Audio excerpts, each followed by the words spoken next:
Welcome back to the Stephen A. Smith Show. Before I get on out of here, I had to talk about a story that's very, very important. And albeit indirectly. No one saw this bombshell coming, yet Stephen A. Smith has just dropped a revelation that's sending shockwaves through the entire sports universe. His recent comments completely challenge everything fans thought they knew about the evolving hierarchy in women's basketball. At the center of the storm is a rejected $20 million offer, an astronomical figure that eclipses the career earnings of nearly every WNBA player. Sources say Caitlin Clark's decision to walk away has left Commissioner Cathy Engelbert visibly shaken. This moment goes far beyond just dollars and cents. It's about authority, negotiation power, and a rookie realizing she might be playing on a level the league simply cannot control. While the WNBA continues to push narratives about slow growth and restrictive salary limits, Clark's understated choice sends a clear message: she may no longer rely on their approval, publicity machine, or financial backing. Stephen A. frames it as exactly what it is, a resounding wake-up call the league may not be prepared to face, and a stark warning that the system is losing grip on its most prized star. Understanding why any athlete would turn down such an eye-popping sum requires looking past the numbers and into the subtle slight surrounding Clark's rookie season. For weeks, whispers have suggested she was offered a groundbreaking deal, possibly linked to the emerging unrivaled league or a reworked off-season package totaling nearly $20 million. Almost every player in the world would jump at such an opportunity, yet Caitlin Clark made the extraordinary choice to walk away. By declining the offer, she isn't merely rejecting a paycheck, she's sending a deliberate, unmistakable message that her worth far surpasses the limited contracts and underwhelming proposals constantly thrown her way. This is a high-stakes move only a generational talent could attempt, and it completely transforms the conversation about how female athletes are valued in a system that has long undervalued them. But this is where the story truly erupts. Stephen A. Smith didn't merely report the news. He openly validated Clark's decision and used it as a spotlight on the WNBA's outdated power structure. He has been relentless in calling out the league's missteps, from chaotic charter flight arrangements to the glaring absence of basic protection from officials. His critique is direct and unapologetic. Why should she settle for any contract that fails to recognize her as the global superstar she already is? Smith emphasizes that this move represents Clark taking full control, proving she's not desperate to accept the first flashy offer that comes her way. According to him, the league assumed they could contain her with standard rookie expectations and the tired, earn your stripes storyline. What they didn't account for is that she's creating NBA-level excitement, driving enormous endorsement potential, and capturing huge international attention, figures that completely eclipse any traditional WNBA salary. When Stephen A. finally speaks the unspoken truth, that Clark is essentially a full-blown business powerhouse inside the body of a point guard, it highlights just how precarious the league's position has become. Imagine Commissioner Cathy Engelbert in her office, learning that her brightest star just turned down a $20 million offer that didn't even go through official league channels. The pressure is intense, and the consequences are only starting to unfold. Behind the scenes, chaos is quietly taking over. Clark's single decision has sparked genuine concern within league offices. If she can casually reject $20 million simply because the terms weren't favorable or she wanted control over her schedule, what's to stop her from declining other league obligations as well? Engelbert knows better than anyone that the success of the next multi-billion-dollar media rights deal depends heavily on the massive audience Clark attracts night after night. If the league's top superstar begins setting her own rules, skipping mandatory appearances, focusing on outside ventures, or opting for alternative platforms because the WNBA can't match her true financial worth, the league's entire economic framework starts to feel shaky. Engelbert isn't merely surprised, she's coming to grips with the reality that the salary cap effectively has no hold on Clark. And that represents a major risk for a league built on consistency, uniform policies, and centralized control. This tension points directly to the biggest underlying threat fueling the $20 million drama, the emerging unrivaled league. Founded by stars Breanna Stewart and Nafisa Collier, this new 3-on-3 venture is preparing for a high-profile launch, aggressively courting elite talent. Sources indicate they're offering equity stakes, flexible schedules, and compensation packages that make traditional WNBA contracts appear minimal by comparison. Most insiders believe the turned-down offer was an attempt to lock Clark into a deal before she could connect with Unrivaled or any other high-value off-season venture. Others suggest she's aiming even higher, holding out for a contract that includes a significant ownership stake capable of shaping her long-term legacy. By rejecting a straightforward cash offer now, Clark may be strategically positioning herself for something exponentially greater: real equity, generational leverage, and true business influence. She isn't just looking to play in a league, she may be aiming to own a piece of the entire operation, something the current WNBA collective bargaining agreement simply cannot provide. What's unfolding is the stark difference between someone who merely navigates a system and someone who chooses to operate as a true power player. Caitlin Clark clearly belongs in the latter category, stepping into the role of a leader rather than just an employee. But there's also a deeper, more emotional element at play, one Stephen A. Smith has been alluding to for months. Why would she bind herself to a long-term, restrictive agreement when the environment around her often feels hostile, unnecessarily tense, and unsupportive? Everyone has seen the tough fouls, the near-dangerous contact that borders on wrestling, and the subtle digs from certain media figures. Legends like Cheryl Swoop spent months downplaying Clark's achievements before she even played a single professional minute. Stephen A. has publicly challenged Swoops and others, exposing the jealousy and gatekeeping aimed squarely at Clark's meteoric rise. By rejecting this offer, Clark distances herself from all of that drama. It's her bold way of sending a clear, powerful message: she won't trade respect for a paycheck. She's proving she can thrive entirely on her own terms, without needing validation from veterans who insisted she earn her stripes. It's the ultimate rebuttal to the envy narrative, because nothing dismantles jealousy faster than undeniable, unstoppable success. And when you can turn down millions simply because you choose to, the statement becomes even louder, impossible to ignore. We've witnessed this pattern before. Remember the Big Three offer from Ice Cube, $5 million for just a few games? Critics claimed she was crazy to turn it down, insisting she was walking away from life-changing money. Yet she did it anyway. She focused on her growth, committed fully to her WNBA path, and quietly watched her market value skyrocket. Now, the conversation isn't about $5 million, it's about $20 million. By remaining patient and betting on herself, she multiplied her opportunities several times over. Stephen A. Smith recognizes this for what it truly is, a strategic, high-level business masterclass. While many WNBA veterans are locked in battles for incremental raises worth mere thousands, Clark is negotiating at the tens of millions level, completely redefining what leverage looks like for a modern athlete. What's unfolding now has stirred noticeable tension in the locker room, but it also exposes a larger truth the league can no longer ignore. The WNBA's financial framework simply isn't designed to accommodate a superstar of Caitlin Clark's level. Every time she turns down a massive external offer, the league's contracts look increasingly small and outdated by comparison. And that brings us to one factor the WNBA never fully accounted for: Nike. With a $28 million signature shoe deal, alongside major partnerships with Gatorade, State Farm, and Wilson, Clark operates from a position of absolute freedom. That Nike income gives her true, walk-away money. It allows her to decline a $20 million offer if the energy, timing, or terms don't align with her vision, because financially, she is already secure for decades to come. Stephen A. made this point crystal clear. Clark is the first women's basketball player who operates like an entire self-sustaining economy. The league depends on her far more than she depends on them, and this latest rejection proves she fully understands that power. The leverage has completely flipped. Traditionally, players rely on the league for their income, but now the league relies on her, because her earnings are already guaranteed. This is exactly the kind of reality keeping Commissioner Engelbert up at night. The WNBA has always assumed athletes need the league, and overseas contracts, to remain financially secure. Clark shatters that entire model. If she chooses to rest in the off-season, and she absolutely deserves it after playing non-stop from March Madness through a full WNBA season, the league's marketing momentum halts immediately. If she opts to create her own tour, stage high-profile exhibitions, or pursue independent ventures, the WNBA risks losing its single biggest star and primary engine of growth. What Clark's latest decision really demonstrates is that she's prioritizing long-term stability and brand longevity over immediate paychecks, and that mindset is rattling the league to its core.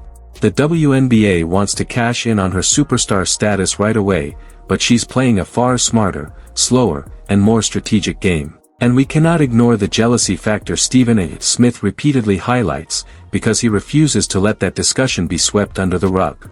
He's one of the few prominent voices openly pointing out that race, visibility, popularity, and enormous endorsement deals have created a toxic cloud of resentment around Clark. When a rookie casually rejects $20 million while veterans with a decade in the league are still battling for $200,000 salaries, tension isn't just likely, it's inevitable. Smith argues this financial imbalance is driving the aggressive fouls, icy body language, and mean-spirited behavior we've witnessed all season. Rather than shrinking herself or accepting a respect the hierarchy contract to keep the peace, Clark is blowing the entire system wide open. She's proving that enormous money exists, but the WNBA simply hasn't figured out how to channel it effectively for its players. By turning down the offer, Clark forces everyone to face a tough, unavoidable question: if outside leagues can offer $20 million, why can't the WNBA? This brings us back to the unrivaled league, a potential turning point for the future of women's basketball. This emerging venture promises ownership stakes, revenue sharing, and genuine athlete control. While NBA players have been pushing for this model for years, WNBA players have rarely had access to such opportunities. If the rumors are true and the $20 million offer was tied to Unrivaled or another high-powered project, and Clark still walked away, it indicates she may be aiming even higher. She could be laying the foundation for her own empire or waiting for a shift in the WNBA's collective bargaining agreement to help design an entirely new system. Stephen A. Smith keeps pointing to the same conclusion: Clark's team is playing 4D chess while everyone else is still stuck on checkers. What Clark and her team are focused on isn't chasing the next quick payout, it's about reshaping the next decade of women's basketball. Their strategy isn't about collecting immediate money, it's about redefining how the sport is monetized and controlled. And if that means turning down a massive check today for a larger ownership stake tomorrow, it's a risk they are fully prepared to take. This also brings us back to one of the most glaring moments of disrespect in her career, the Olympic snub. When Clark was left off the Team USA roster, the public reasoning was, she needs experience, or team chemistry matters. Stephen A. Smith tore that logic apart at the time, and now he's doubling down even harder. His point is clear: the decision-makers tried to humble her, tried to make her seek their approval. Instead, it completely backfired. Skipping the Olympics allowed her rest, made fans crave her presence even more, and ironically skyrocketed her market value. Today, she's at a stage where rejecting $20 million is effortless. The attempt to keep her in her place didn't diminish her star power, it amplified it. The so-called gatekeepers of women's basketball are showing just how out of touch they really are. Clark doesn't need Olympic validation to be iconic, and she certainly doesn't need a $20 million carrot to secure her wealth. And that's exactly what makes her untouchable. On top of that, Commissioner Engelbert's shock likely stems from an even more dangerous reality: the potential for a player-led rebellion. If Clark proves that it's possible to reject massive offers and still dominate the market, other players will begin questioning why they remain trapped in a broken system. We're already seeing rising stars like Angel Reese and several others secure huge sponsorships and digital partnerships. If top-tier talent realizes they can earn more through social media deals, private leagues, exhibition circuits, and personal branding than by enduring a grueling WNBA season with cramped travel and exhausting back-to-back games, the league's entire structure starts to crumble. The current business model cannot survive if players discover they are more valuable outside the system than inside it. Right now, the commissioner's biggest challenge isn't just running the league, it's trying to prevent its brightest star from rewriting the rules entirely. Meanwhile, Clark is positioned just outside the system, holding the metaphorical match, fully aware that she has the power to reshape, or completely dismantle, the league if she chooses. And Stephen A. Smith? He's narrating the chaos like a play-by-play commentator witnessing history in the making. You also have to account for the enormous power of today's sports media. Stephen A. is the loudest and most influential voice in the industry, and he has thrown his full support behind the Caitlin Clark movement. Every time he covers her story, he frames it as a showdown between Clark and the establishment. He consistently exposes how certain corners of WNBA-focused media protect veteran egos instead of reporting uncomfortable truths. By confirming that she outright rejected a $20 million offer, he is effectively validating the fans who believe the league is holding her back. His message is simple and unmistakable: look, she's worth $20 million, and the league is paying her $70,000. Now tell me who the real problem is. This narrative sparks outrage, drives engagement, and positions Clark as both the underdog and an unstoppable force simultaneously, breaking through the system while rewriting the rules on her own terms. And let's not forget, the jealousy isn't only about money, it's about the spotlight. Many veteran players spent years grinding in relative obscurity, building the WNBA piece by piece with minimal pay and limited recognition. Then Clark arrives and immediately commands 8-figure offers in her rookie offseason. Naturally, emotions flare. But Stephen A.'s message is sharp and uncompromising: you don't punish the player who finally delivers the attention, sponsors, and national audience the league has long been chasing. You don't sabotage the golden goose. By publicly highlighting this rejected offer, he sends a stark warning to the league: if you keep treating Clark like she's replaceable, and allow the underlying negativity surrounding her to grow, she has 20 million reasons to walk away. She could dominate overseas, launch her own touring league, or thrive solely on sneaker deals and still be perfectly fine. The reality is simple: the WNBA is fortunate that Clark is even choosing to play in the league. That's why unrivaled founders Breanna Stewart and Nafisa Collier are watching every move so closely. They know that signing Clark wouldn't just boost their new league, it would instantly legitimize it on a global scale. This adds an entirely new layer to the situation, which explains why the offers keep escalating. By turning them down, Clark creates an aura of unpredictability that keeps everyone guessing. Is she fully committed to the WNBA long-term? Is she quietly preparing a major power move behind the scenes? Or is she simply exhausted from non-stop pressure? That uncertainty drives the entire conversation. Every day she refuses to sign anything is another day the league panics, wondering if she's about to upend everything. Stephen A. thrives on this storyline because it exposes just how fragile the WNBA's current momentum really is. Everything the league has built rests on her shoulders. And if she ever decides to walk away, ratings would plummet, ticket demand would collapse, and those charter flights would revert to cramped commercial seating. And the timing couldn't be more dramatic. This news drops just as the league is trying to tout its so-called growth and secure long-term stability. A headline about its biggest superstar rejecting a $20 million offer instantly steals the spotlight, overshadows the playoffs, and refocuses attention on the business empire that is Caitlin Clark. Traditional basketball purists may cringe at the shift, but modern fans are captivated. Contract drama, tension, and behind-the-scenes strategy dominate the conversation. Stephen A. knows that casual viewers care more about negotiation battles and intrigue than a simple box score. By amplifying this story, he keeps Clark front and center in the headlines even when she isn't on the court, proving once again that she is the gravitational force of the entire sport. And beneath it all lies a crucial lesson about leverage.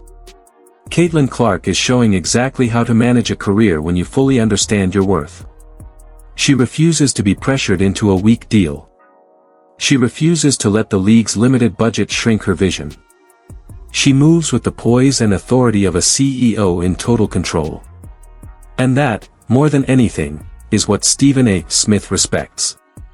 Stephen A. often points out that while getting paid matters, he has the utmost respect for athletes who can walk away from money, because it proves they are thinking far beyond the immediate moment.